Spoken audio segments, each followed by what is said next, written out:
Hello दोस्तों, नमस्कार। स्वागत है आपका हमारे यूट्यूब चैनल देवाश्री भंडारी में।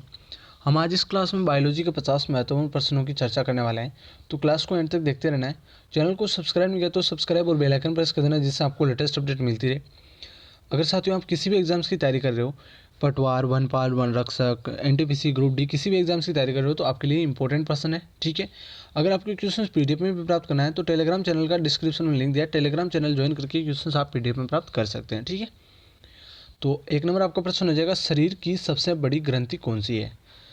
तो लार ग्रंथि, थायराइड ग्रंथि, यकृत ग्रंथि, अमाशय ग्रंथि। तो इसमें आपका हो जाएगा साथियों, शरीर की सबसे बड़ी ग्रंथि है यकृत ग्रंथि।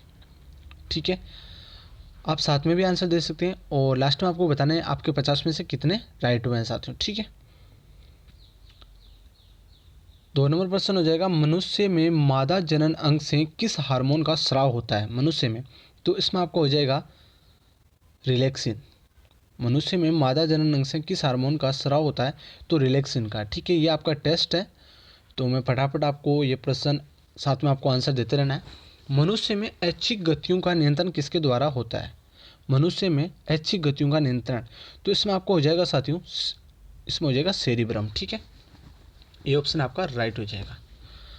अगला प्रश्न हो जाएगा 4 नंबर, शरीर का तापक्रम कहाँ नियंत्रित होता है? शरीर का तापक्रम, तो शरीर का तापक्रम आपका होता है हाइपोथैलेमस। ठीक है, सी ऑप्शन आपका इसमें राइट हो जाएगा। 5 नंबर क्वेश्चन होगा, अमीबा में भोजन का अंतर्ग्रहण किसके द्वारा होता है? अमीबा में भोजन का, तो इसमें आपका हो जाएगा साथियों कुटपाथ। क्या हो जाएगा? ए ऑप्शन आपका राइट हो जाएगा इसमें। ओके, अगला प्रश्न आपका हो जाएगा 6 नंबर, निम्न में से कौन सा एंजाइम लार में पाया जाता है? कौन सा एंजाइम है जो लार में पाया जाता है? इंपॉर्टेंट प्रश्न है, हर एग्जाम में ये पूछा जाता है प्रश्न। तो इसमें आपका हो जाएगा साथियों टाइलेन। क्या हो जाएगा? सी ऑप्शन, याद कर लेना है आपको। अगला प्रश्न हो जाएगा 7 नंबर, वह प्रक्रिया जिसके द्वारा मनुष्य श्वास ग्रहण करता है तथा छोड़ता है, तो वह कौन सी प्रक्रिया है जो मनुष्य श्वास लेता भी है और छोड़ता भी है? तो इसमें आपका हो जाएगा साथियों श्वासोच्छवास। बी ऑप्शन आपका इसमें राइट हो जाएगा। ठीक है, अगला प्रश्न आपका हो जाएगा, ऊर्जा उत्पादन के लिए कोशिका प्राय किसका उपयोग करती है? ऊर्जा उत्पादन के लिए कोशिका प्राय किसका उपयोग करती है? तो आपका इसमें हो जाएगा साथियों ग्लूकोज का उपयोग करती है। ठीक है, बी ऑप्शन राइट हो जाएगा इसमें। अगला हो जाएगा 9 नंबर प्रश्न, किस अभिक्रिया द्वारा पौधे में ऑक्सीजन बाहरी वातावरण से कोशिकाओं में पहुंचता है? किस अभिक्रिया द्वारा? तो इसमें आपका हो जाएगा विसरण के द्वारा। ठीक है, अगला प्रश्न हो जाएगा, श्वसन की अभिक्रिया में खाद्य पदार्थों की प्रणति क्या होती है? श्वसन की अभिक्रिया में, तो 10 नंबर आपका हो जाएगा साथियों विघटन। क्या हो जाएगा? विघटन। ओके, अगला प्रश्न हो जाएगा, खाद्य पदार्थों का पौधे में स्थानांतरण का मुख्य रूप कौन सा है? खाद्य पदार्थों में, तो आपका इसमें हो जाएगा साथियों सुक्रोज। ठीक है, सी ऑप्शन इसमें राइट हो जाएगा। अगला प्रश्न हो जाएगा, एक स्वस्थ मनुष्य का रक्तचाप होता है। एक स्वस्थ मनुष्य का रक्तचाप होता है, ये हर एग्जाम में पूछा जाने वाला प्रश्न है, याद कर लेना आपको, क्योंकि आपको यहाँ पर गड़बड़ हो जाती है, तो आपको याद कन्फर्म आपको कर लेना है साथियों। ठीक है, 120/80 आपको इस प्रकार से याद कर लेना है, पहले बड़ी संख्या है और फिर छोटी संख्या है, इस प्रकार से आपको याद करके यह रखना है। ठीक है, अगला प्रश्न हो जाएगा, मनुष्य के मस्तिष्क की सबसे बाहरी झिल्ली, तो मनुष्य के मस्तिष्क की सबसे बाहरी झिल्ली कौन सी है? तो आपका इसमें हो जाएगा ड्यूरामीटर है साथियों। ठीक है, अगला प्रश्न हो जाएगा, मनुष्य के सूंघने की क्षमता को नियंत्रण करता है। मनुष्य की सूंघने की क्षमता को नियंत्रित कौन करता है? तो आपका इसमें हो जाएगा घ्राणेंद्रिय पाले। ठीक है, बी ऑप्शन आपका इसमें राइट हो जाएगा साथियों। अगला प्रश्न हो जाएगा, मनुष्य में बुद्धि एवं चतुराई का केंद्र है। मनुष्य में बुद्धि और चतुराई का केंद्र है, तो इसमें आपको हो जाएगा साथियों सी ऑप्शन सेरिब्रम। ठीक है, हम आपको हर दिन 50 क्वेश्चन का हर दिन ये टेस्ट चलने वाला है। टोटल हम इसमें 1000 क्वेश्चन बायोलॉजी के करेंगे, 1000 प्रश्न फिजिक्स के और 1000 केमिस्ट्री के। ठीक है साथियों, 3000 प्रश्न करने वाले हैं टोटल। तो हर दिन आपको एक क्लास लेना है और चैनल पर आकर, अगर आप ये लेट ले रहे हो तो चैनल पर आकर ये सारी क्लासें आपको ले लेना है साथियों। ठीक है, अगला प्रश्न हो जाएगा 16 नंबर, रक्त में ग्लूकोज की मात्रा नियंत्रित रहती है। रक्त में ग्लूकोज की मात्रा, तो 16 नंबर में आपका राइट हो जाएगा साथियों इंसुलिन के कारण। क्या हो जाएगा? इंसुलिन के कारण हो जाएगा इसमें। ठीक है, अगला हो जाएगा ऑक्सीजन है। 17 नंबर क्वेश्चन हो जाएगा ऑक्सीजन है, तो इसमें क्या हो जाएगा एंजाइम साथियों, राइट हो जाएगा। ऑक्सीजन क्या है? एक एंजाइम है। ओके। अगला प्रश्न हो जाएगा जैव प्रक्रम के अंतर्गत कौन आता है। जैव प्रक्रम के अंतर्गत कौन आता है, तो इसमें आपको हो जाएगा साथियों डी ऑप्शन, सभी। ठीक है। अगला हो जाएगा गोबर छत्ता किसके अंतर्गत आता है। गोबर छत्ता किसके अंतर्गत आता है, तो साथियों इसमें आपका हो जाएगा मृत जीवी के अंतर्गत आता है। गोबर छत्ता किसके अंतर्गत आता है, मृत जीवी के अंतर्गत। अगला प्रश्न हो जाएगा वायुमंडल में सामान्यतः CO2 पाया जाता है। वायुमंडल में सामान्यतः CO2 कितना पाया जाता है, तो आपका इसमें कौन सा राइट होगा, आपको कमेंट में आंसर जरूर दे देना है इस क्वेश्चन का, क्योंकि ये प्रश्न इंपॉर्टेंट है। इसमें आपका हो जाएगा डी ऑप्शन। ठीक है साथियों, 0.03 याद रख लेना आपको प्रतिशत। वायुमंडल में सामान्यतः CO2 0.03% रहता है साथियों। ठीक है। अगला प्रश्न हो जाएगा छाया में पनपने वाले पौधे को क्या कहते हैं। छाया में पनपने वाले पौधे को, तो आपका इसमें हो जाएगा इंपॉर्टेंट प्रश्न याद कर लेना, सियोकाइटस। ठीक है। अगला प्रश्न हो जाएगा मनुष्य में मुख्य श्वसन अंग क्या है। मनुष्य में मुख्य श्वसन अंग कौन सा है, तो आपका इसमें हो जाएगा साथियों फेफड़ा है। कौन सा है, फेफड़ा। अगला हो जाएगा निम्न में कौन सी बीमारी श्वसन से संबंधित है। कौन सी बीमारी है जो श्वसन से संबंधित है, इंपॉर्टेंट प्रश्न है। तो इसमें आपको हो जाएगा टीबी और निमोनिया, ये दोनों क्या है, श्वसन तंत्र से संबंधित बीमारी। तो इसमें आपका बी और सी दोनों राइट हो जाएंगे, डी ऑप्शन आपका इसमें राइट हो जाएगा साथियों। ओके। अगला प्रश्न हो जाएगा उक्त रक्तचाप की अवस्था को क्या कहते हैं। उक्त रक्तचाप की अवस्था को, तो इसमें हो जाएगा आपका हाइपरटेंशन। ठीक है। उच्च रक्तचाप की अवस्था को याद कर लेना, हाइपरटेंशन कहते हैं साथियों। ठीक है। अगला प्रश्न हो जाएगा मछलियों में उत्सर्जी पदार्थ क्या है। मछलियों में उत्सर्जी पदार्थ, तो आपका इसमें हो जाएगा साथियों अमोनिया। क्या, डी ऑप्शन आपका राइट हो जाएगा।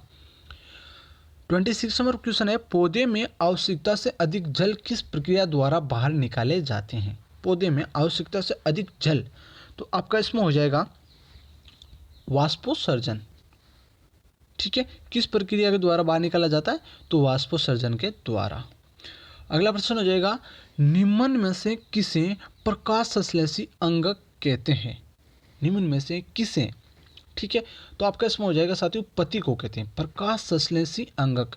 सूर्य से प्रकाश संश्लेषित करता है, वो कौन करता है, तो पत्ती करती है साथियों। पेड़ के ऊपर जो पत्तियां होती है ना, वो। ठीक है। अगला प्रश्न हो जाएगा पौधे में गैसों के आदान प्रदान के लिए रहते हैं। पौधे में गैसों के आदान प्रदान के लिए रहते हैं, तो इसमें आपको हो जाएगा साथियों रंध्र रहते हैं। ठीक है। गैसों के आदान प्रदान के लिए कौन है, रंध्र। याद कर लेना, इंपॉर्टेंट प्रश्न है। ठीक है।